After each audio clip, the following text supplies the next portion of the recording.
I stared at the dashboard clock as the minutes kept bleeding into hours. 10:30, 11, midnight. My eyes stung from the strain, not just from the 10-hour drive, but from the swirl of thoughts I couldn't outrun. Outside, the wind carried sheets of sleet that lashed against the windshield like needles. My knuckles were wide on the steering wheel, and the coffee I'd grabbed back in Pinyin sat untouched in the cup holder, now cold and forgotten. I wasn't supposed to be here.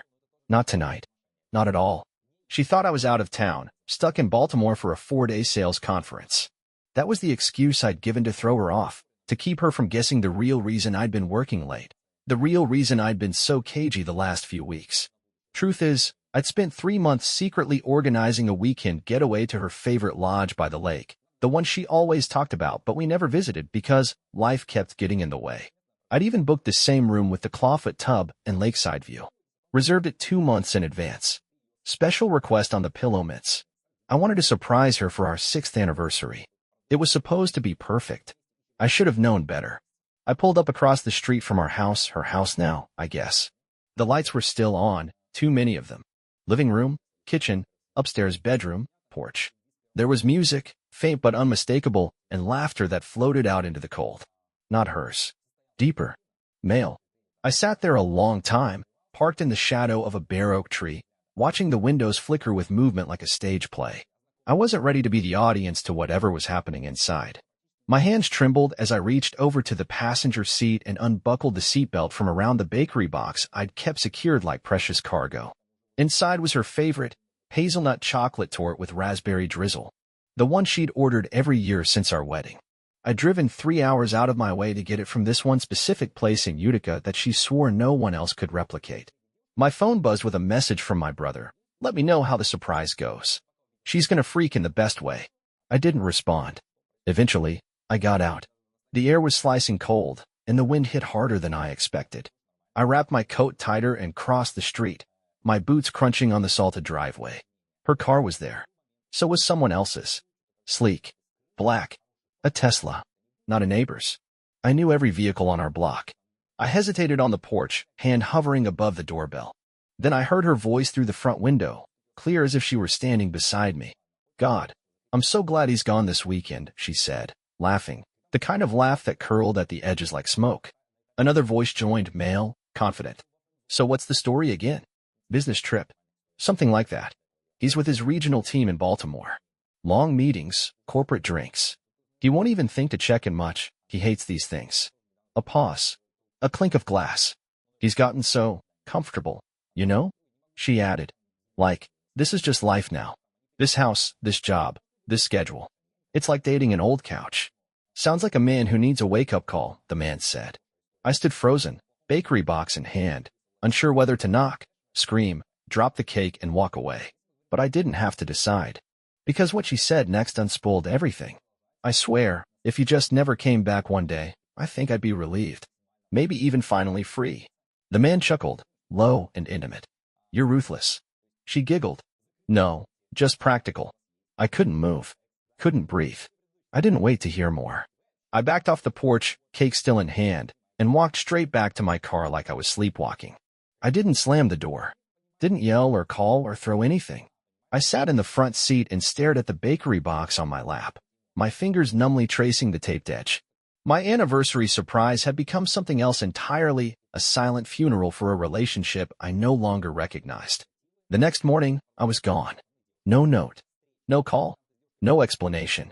I just packed a bag, turned my phone off, and drove until the tank ran dry somewhere outside Buffalo. I slept in a roadside inn that smelled like damp carpet and forgotten time, and when I turned my phone on again 2 days later, there were 37 missed calls, a dozen voicemails, and too many texts to count. I didn't answer any of them. Instead, I called Neil, my oldest friend from college. Told him I needed to crash for a bit. No questions asked. His only response, keys under the mat. Beer's in the fridge. I'll be home late. I drove there in silence. No music. No podcasts. Just the rhythmic hum of tires on pavement and the hollow echo of her voice repeating in my head. If he never came back one day, I think I'd be relieved.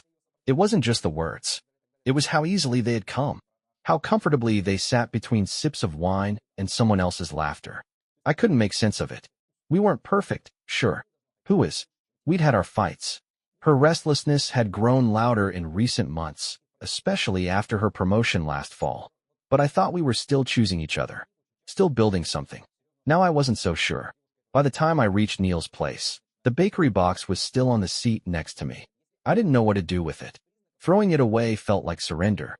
Eating it felt like betrayal. So I left it in the back of the fridge, next to the beer and old leftovers. Neil never asked why it was there. Never asked anything, really. He just handed me a spare key and a blanket and went back to whatever game he was watching. That was 5 days ago. In those 5 days, I've learned more about myself than I ever wanted to. Like how I instinctively check my phone every hour, even though I have no intention of replying to her.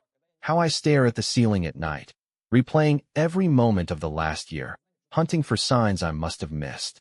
How silence can feel heavier than shouting. And how betrayal doesn't always come with slammed doors or screaming matches. Sometimes, it comes disguised as a quiet conversation you were never supposed to hear. Sometimes, it sounds like relief that I've started to measure my days in coffee cups and unanswered messages. Neil works nights, so I have the place mostly to myself. His apartment is this weird half-renovated loft above a guitar repair shop. The walls are brick, the radiators hiss like snakes, and the floorboards creak so loud I feel like I'm walking through someone else's memories. But it's quiet. And right now, that's what I need most. I haven't responded to her.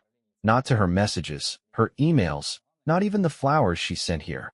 White lilies, the ones from our wedding centerpieces. I didn't even open the card. Neil left them on the kitchen table with a sticky note that just said, "Trash." I didn't reply, just waited until they started to droop and threw them out without a second thought. But this morning, something changed. It started with a text. Not from her. This time, it was her boss. Well, technically, our old boss. Serena. We'd both worked at the same design firm for a few years before I took a remote job last spring. Serena and I had always gotten along, stayed in touch loosely through social media. Her message was short. "Hey, I know this is awkward, but I thought you should know what's going around." Attached was a screenshot. A group chat thread. Names I recognized. Co-workers, some of hers, some mutual. And right there, in black and white, a message from her. He just vanished. Literally walked out and ghosted me. Took half the savings too. No warning. I think he's having some kind of breakdown. Beneath it, one of her co-workers responded. "Seriously? You guys always seemed so stable." Wow. Another. "Men will really crumble the second you ask for more than a homemade card for your anniversary." I sat down hard at the kitchen table, heart thudding. That wasn't shock. That was rage. I didn't reply to Serena. I didn't need to. But I did finally unblock her number. 2 minutes later, a message popped up. "I miss you. Please just tell me where you are." I stared at it for a long time before responding. "You want to know where I am? Look in the mirror. That's where I left myself." Maybe it was dramatic. Maybe it didn't even make sense to her. But I didn't care. That wasn't even the twist. That came later. Late afternoon, Neil came home early. Unusual for him. His face was pale, that tight kind of pale that only ever means bad news. "You're going to want to sit down for this," he said, holding out his phone. It was a security cam screenshot. From my house. From the garage. Time-stamped from 3 nights ago. A man I didn't recognize, tall, wearing a hoodie and jeans, was standing near my tool bench. He had a duffel bag, and something about his posture screamed familiarity. Like he'd been there before. Neil zoomed in on the image. "Your neighbor Pat sent this to me. Said he saw someone come in through the side gate and didn't recognize the car. Said he figured you'd want to know." I felt cold all over. That garage had a code lock. Only a handful of people had it. Me, her, Neil, and, suddenly I remembered, her cousin Evan. The one who'd stayed with us for a few weeks last year while in between apartments. He'd helped hang drywall out there. She said he'd gone back to Michigan months ago. But I knew that build. That posture. I knew it was him. I didn't say anything to Neil. Just nodded, handed the phone back, and quietly excused myself to the hallway, where I finally called her. She answered on the second ring. There was silence for a beat. Then, "Where have you been? Why is Evan using my garage?" I asked, skipping any pretense. She hesitated. "Then what?" I saw the photo. "Don't insult me." More silence. Then a quiet exhale that wasn't quite a sigh and wasn't quite regret. "He's just been helping me fix some things around the house," she said. "The sink. The dryer. Things you used to take care of." 3 in the morning? Nothing. "I'm going to change the locks," I said calmly. Don't give him the new code. You're blowing this out of proportion, she said, voice sharpening. He's family. I was quiet for a moment. Then I said, so was I. I hung up before she could answer. That night, I made 3 decisions. First, I emailed my lawyer and asked to begin proceedings for legal separation. I didn't want to wait for clarity anymore. I wanted structure, boundaries. Second, I called a locksmith and arranged to have all entry codes, door locks, and the garage keypad changed.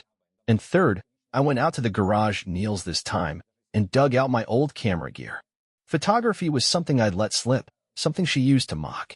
You'll never make a living taking pictures of rusty fences and broken-down barns, she once said. But it wasn't about the money.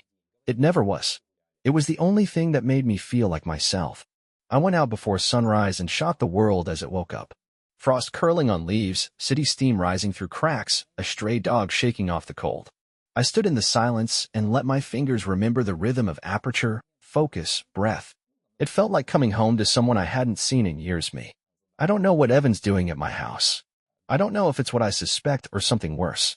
But I do know this. It's not my concern anymore. Not if I don't let it be. I'm not looking back. Not this time. The morning after I changed the locks, I sat in Neil's kitchen sipping black coffee and waiting for the explosion. It didn't take long. At 9:12 a.m., her name flashed across my screen. Then again at 9:13. And again at 9:14, this time in all caps. Why can't I get into my own house? I didn't answer. Didn't even open the thread. I let the phone buzz itself into silence, then flipped it face down on the counter and stared out the kitchen window. The snow had started to melt, leaving the street slushy and brown. The early thaw reminded me of the last March we spent together, when we dragged out the old fire pit and made s'mores in the driveway just because. She'd spilled marshmallow on her jeans and laughed for 5 straight minutes, that loud, cackling kind of laugh that used to make people stare in restaurants. It used to embarrass me. Now I'd do anything to hear it again without flinching. But that version of her, that fire at Abigail, had been gone a long time. I just hadn't noticed. The rest of the day passed in this weird holding pattern. I worked from Neil's tiny desk in the corner, knocking out reports for my freelance gig, half-focused. Every few hours I'd get another text, another email. Some angry, some sad, some written like nothing had changed. Remember that green curry place you liked? I went there today. It's still good. Just thought you'd want to know. By early evening, I'd started to wonder if this was it. Just passive-aggressive messages until the energy ran out. Then the doorbell rang. Neil was already halfway to it before I even stood up. He cracked it open and muttered, "He's here," then walked away, letting the guy in without another word. I froze. Evan. He looked exactly the same narrow face, same hoodie, same cocky grin. Like he thought this was a joke. Like this whole thing wasn't burning down in real time. "Hey, man," he said casually. "Got your number from OBS, but figured this was quicker." "Don't call her that." He raised his hands. "Whoa. All right. Relax." He stepped into the kitchen like he belonged there. Like he wasn't the guy caught on camera skulking around my garage in the middle of the night. "What do you want?" I asked, arms folded. "Look, I'm just here to clear the air," he said. "There's been some confusion. Miscommunication, I guess." "Miscommunication," I echoed. "Yeah. About the garage. The house. Her." He shrugged. "I'm not trying to step on your toes, man." I took a slow breath. "You were in my house at 3 a.m. She called," he said simply. "Said the dryer was flooding. Said she didn't know who else to call. I live 15 minutes away. She has a phone. She knows a plumber." He tilted his head. "She didn't want to bother you." I stared at him, letting the silence stretch. "Nothing happened," he added. "I swear. She's a mess right now. You know that. I was just trying to help." It wasn't the words. It was how comfortable he seemed delivering them. Too comfortable. The thing is, I didn't even care if something had happened between them. That wasn't the point. The point was she had reached out to him, not once, but often enough that he felt entitled to walk through my garage like it was his own. That didn't happen overnight. That kind of comfort takes time. "Get out," I said quietly. He raised an eyebrow. "Seriously? You heard me." For a second, I thought he'd push back. But something in my tone must have landed, because he rolled his eyes, muttered something under his breath, and walked out. I didn't follow. Just listened to the door click shut, and stayed perfectly still until I heard Neil turn the TV back on upstairs. That night, I didn't sleep. I tried, but the thoughts kept coming. Not about her or Evan. About me. About how easily I'd become a stranger in my own life. How I'd let so many small things slide because they were easier to ignore than confront. That's when I pulled the old suitcase from Neil's closet, the one I hadn't touched since arriving. I opened it and started sorting. One pile for essentials, one for maybe, one for never again. The pile of never again grew fast. The hoodie she bought me in Chicago, the cologne she said made me smell expensive, the charger cable she always stole when hers went missing. They were all just things, but they felt like anchors, holding me to a life I wasn't sure I wanted back. The next morning, I packed the rest. Told Neil I'd be moving out by the weekend. He didn't ask questions, just nodded and said, "You're ready." I signed a month-to-month lease 2 days later. Small apartment. Clean. No frills. But it had light. Big windows that caught the morning sun. A crooked bookshelf that reminded me of the first apartment I'd ever rented out of college. It felt like mine. On my first night there, I ordered pizza and ate it straight from the box on the living room floor. No plates. No small talk. No compromised toppings. Just pepperoni, like I liked. I didn't toast to anything. Didn't light a candle or make a speech. But I did allow myself a small smile when I tossed the empty box in the trash and didn't have to answer to anyone about it. The next morning, I woke up to a message from her. Just one. "You moved out." I guess that's it then. No question mark. No emoji. Just a flat statement. I almost didn't respond. But I did. No. This is just the start. It happened the same day I officially changed my address. I'd filled out the form online, clicked through all the prompts, paid the ridiculous USPS fee, and hit submit. It felt oddly anticlimactic, like legally untethering myself from someone should have required something more than a few digital clicks and a confirmation email. But by noon, it was done. I was no longer her housemate. No longer her emergency contact. No longer the man who mowed the lawn every other Sunday or fixed the faucet when it leaked. The last thread snipped clean. I thought I'd feel lighter. Instead, the silence felt like pressure on my chest, like the gravity in the room had subtly shifted. That night, I stayed up late organizing my files, financial docs, receipts, screenshots of texts and emails I didn't want to look at again but couldn't delete. And that's when I found it. A folder labeled Garden Plans. I'd created it 6 months ago, back when she wanted to dig up the backyard and install raised beds for tomatoes and peppers and real herbs for once instead of dried flakes from a jar. We'd watched videos together, downloaded blueprints. I'd even started sourcing cedar planks. I clicked it open, not really sure why. Just rows of PDF sketches. Notes in her handwriting, scanned in. Color-coded plant lists. There was even a shopping list I'd made with her. Mulch, topsoil, trowel, basil starter plants. I remembered her smile that day. The way she laughed when I insisted we name the tomato plants like pets. I think one was supposed to be called Sir Jussington. I closed the folder and leaned back, staring at the ceiling. Maybe I'd been chasing a ghost of a version of us that hadn't existed in a long time. Or maybe she'd been chasing something, too. More status, more attention, more whatever. Maybe we'd both been wrong about what we needed. I was still sitting there when my phone lit up. An unknown number. I let it go to voicemail, but it buzzed again seconds later, same number. This time I answered. "Hello." A pause. Then, "Is this Oliver West?" The voice was unfamiliar. Professional. Controlled. "Yes." "Who's this?" "My name is Naomi Chun. I'm a detective with the Cumberland County Police Department. I'm hoping you have a moment to talk about a recent incident involving your property." I stood up slowly. My pulse kicked into a gallop. "What kind of incident?" She cleared her throat. "There was a break-in attempt early this morning at your previous residence, Greenhill Lane. Your ex-partner, Amelia Rowe, reported it around 3 a.m. I sank into the nearest chair. "Is she okay?" "She's fine. A bit shaken. She was alone at the time." I swallowed. "Do you know who it was?" "We have someone in custody," Naomi said carefully. "We'd just like to ask a few questions." I rubbed my eyes. "Do I need to come in?" "If you're available, yes. You're not under investigation, Mr. West. But some of the items recovered from the suspect suggest you might have additional context." By the time I arrived at the station, the adrenaline had turned to nausea. The detective met me at the door. Short, efficient, dark blazer over a turtleneck.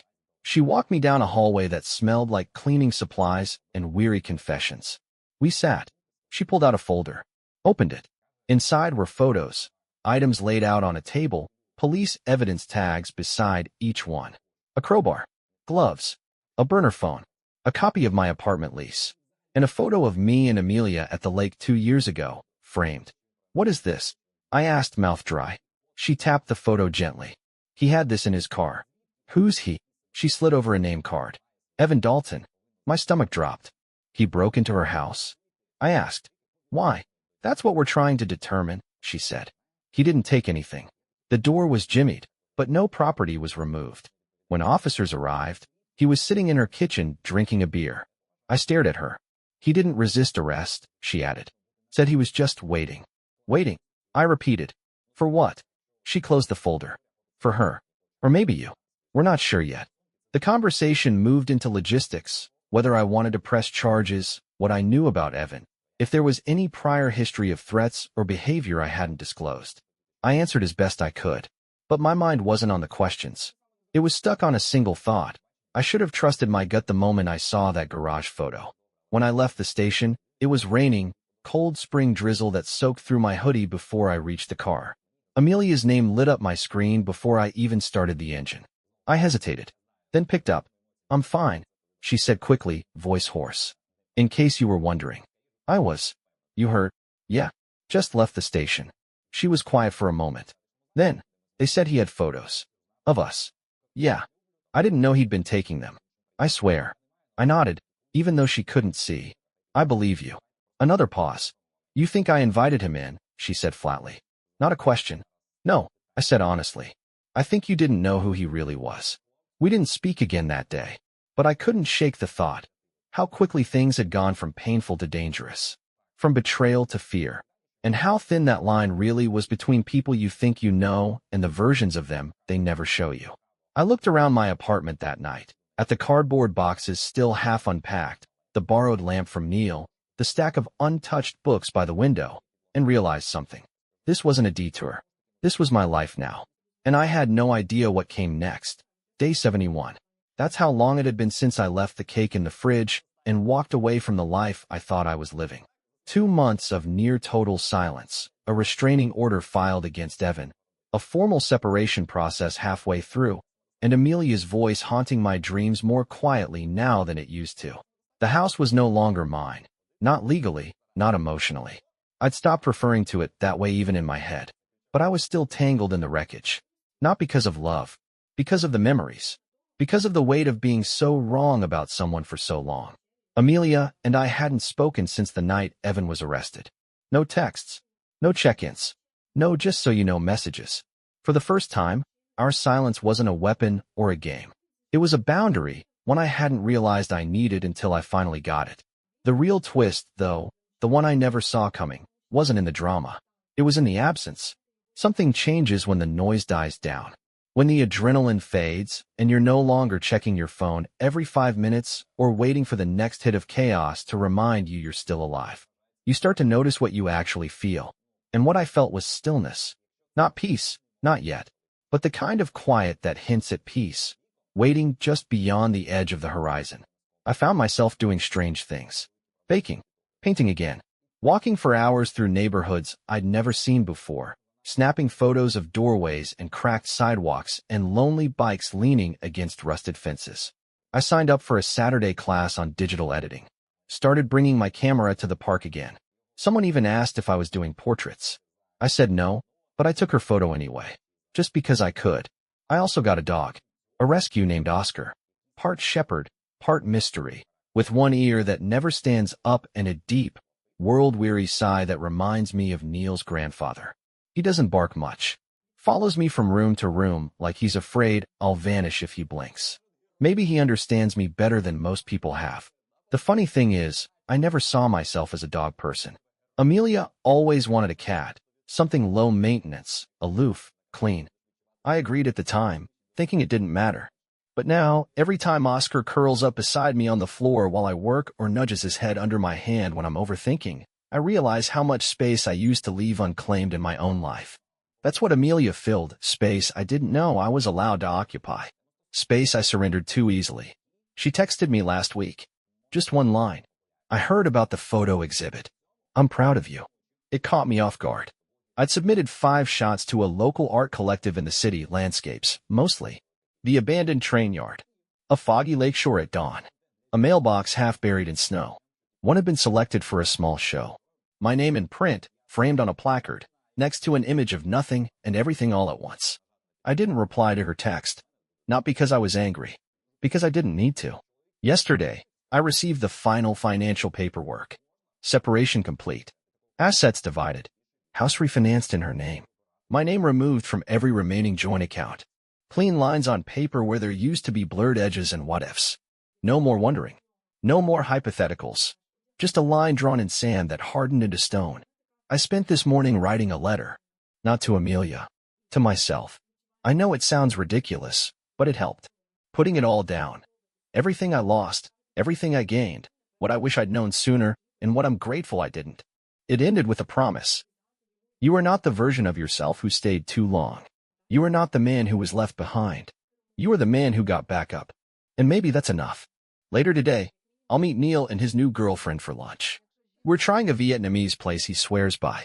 After that, I'll walk Oscar down by the river and let him chase shadows until the sun sets. Then I'll go home. Not to the house I left behind. To the one I'm building now. Mine. Quiet. Imperfect. Free. I don't think I'll ever hear the words she said that night and feel nothing. I'm not aiming for amnesia. That kind of erasure feels dishonest. But I'm not haunted anymore. Not gutted. I can look at that memory and see it clearly for what it was, a turning point. Not the day my life fell apart. The day I started writing the next chapter. On my terms. With both hands on the pen. And this time, no one gets to edit me out.